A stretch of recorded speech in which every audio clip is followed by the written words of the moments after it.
الكلمة للسي عمر والشيخ، الجانب فيما يخص الجانب ديال المنتخبين والمجالس الجماعية،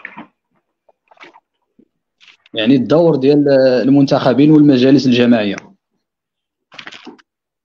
تحية مرة أخرى، سي أسامة، الإخوة الضيوف، السادة المشاهدين.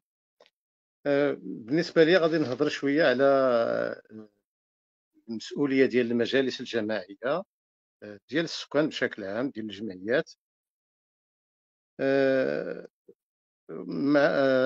بالنسبة لي شخصيا ما غاديش ندخل نهضر في شي حاجة اللي هي عندها علاقة بالإحساس الوجداني ديال الساكنة ديال المناطق الجبلية ولا المناطق المحمية، لأنني إلا بغيت ندير، واخا غادي نبغي ندافع ونبغي ندير، غنكون كنكذب على راسي، لأن ما يمكنش كما درت غادي ندير يكون عندي نفس الإحساس، أو غادي نتقمص الإحساس ديالهم. كنعرف بأنه حتى واحد ما كيرحب شيء بأنه الأرض ديالو يولي الأرض ديالو ولا الأرض اللي كبر فيها واللي جرى فيها وتنفس فيها وعاش فيها، انه يشوفها واحد النهار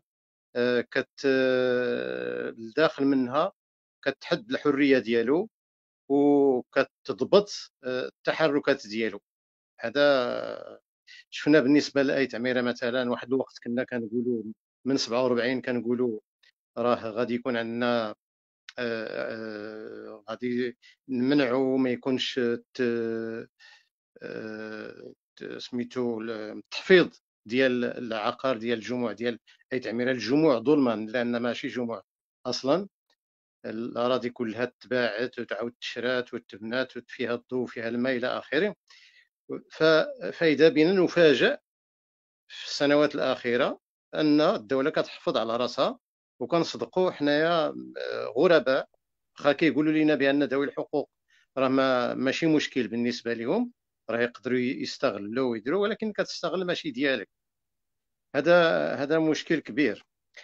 بالنسبه لهذه الحاله هذه ديال المنتزه الطبيعي للاطلس الصغير الغربي، وانا كنقلب في الوثائق كنلقى اولا بالنسبه للاعداد ديال المشروع المنطقه المحميه بشكل عام، فكيكون بمبادره من الاداره المختصه او بطلب من الجماعات المحليه المعنيه. بمعنى ان راه يمكن تطلب الاداره، ويمكن تكون الجماعه هي اللي طلبات باش دار محميه. هذا المشروع هذا كيتعرض على نظر الادارات والجماعات المحليه. كاين الاجال ديال 6 شهور، كاين كذلك بالنسبه للساكنه اجل ديال 6 شهور باش يحطوا التظلمات ديالهم والاعتراضات ديالهم. كاين مجموعه من المعطيات القانونيه اللي كلها وارده في هذا القانون اللي هو 22/07. في المجالس الجماعيه، بالاضافه الى انها يمكن تقرر وتداول في احداث منتزهات طبيعيه، فهي كذلك مسؤوله على انها تدبر نسبيا هذه المنتزهات وفقا للمقتضيات ديال القانون التنظيمي 113/14 والمادتين 11 و 9 من القانون 22/07. فبالنسبه للقانون التنظيمي 113/14 قلنا الجماعات تقوم باحداث وصيانه المنتزهات الطبيعيه، يمكنها ان تقوم باحداث وصيانه المنتزهات الطبيعيه. بالنسبه للقانون 22/07 المتعلق بالمناطق المحميه، كيشير كما قريت قبيله بان هاد المنتزهات يمكن تكون بمبادره من الجماعه، كما يمكن تكون بمبادره من الاداره. كذلك بالنسبه للجامعات فهي مسؤوله على تنفيذ مقتضيات تصميم التهيئه بعد ما غادي يكون تصميم التهيئه.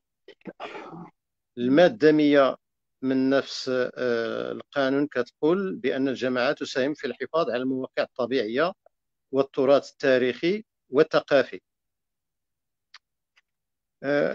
هذه معطيات تشريعية. فبالنسبة ملي رجعت هذه الحالة هذه شنو فين وصلت الآن، لقيت بأن المجلس الجماعي لأمل قد سبق له أن تداول حول المنتزه الطبيعي لأطلس الصغير الغربي، وهذا كان الحضور ديال المدير الإقليمي للوكالة الوطنية للمياه والغابات بتيزنيت، الحضور ديال الإدارة. الإدارة عطات واحد التعريف ديال المنتزه شنو هو.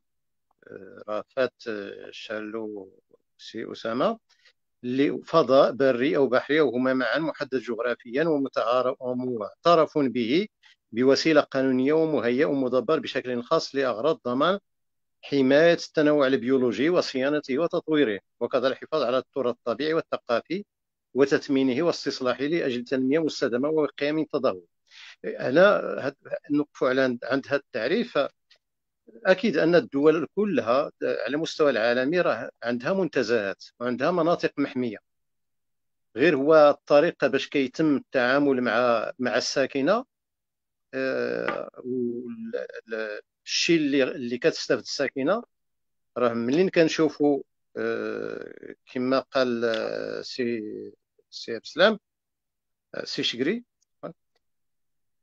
فملي كنشوفوا واحد الاشكال ديال التحايل، لانه ما كاينش وضوح في اثناء القيام بالمساطر ديال التحديد ديال المجال، او لا التوعيه ديال السكان، فهنا كتحس بانك راه انك ماشي مواطن. واحد الوقت منين غادي تلقى شي حاجه بان تدارت خلاف ما كنت تعتقد او خلاف ما داكشي اللي تقال لك، راه غتحس بالحقره، ما غاديش وما غاديش تكون فيك النفس اللي تمشي في الاتجاه ديال اي حاجه اللي تكون مجتمعيه، ماشي غير الحفاظ على المنتزه. بالنسبة للتوجهات الرئيسية لتدبير هذا المنتزه وتطويره، المدير الإقليمي كيقول بأن الأمر كيتعلق بالحماية، الحفاظ على غابات الأركان، شجرات التين، وإعادة التأهيل وحماية إلى آخره. هذا القسم الأول. إذا القسم الأول هو كيتعلق بالحماية ديال ما هو طبيعي وما هو تراثي، والقسم الثاني كيتعلق بالتنمية، الاستثمار والتنمية المستدامة.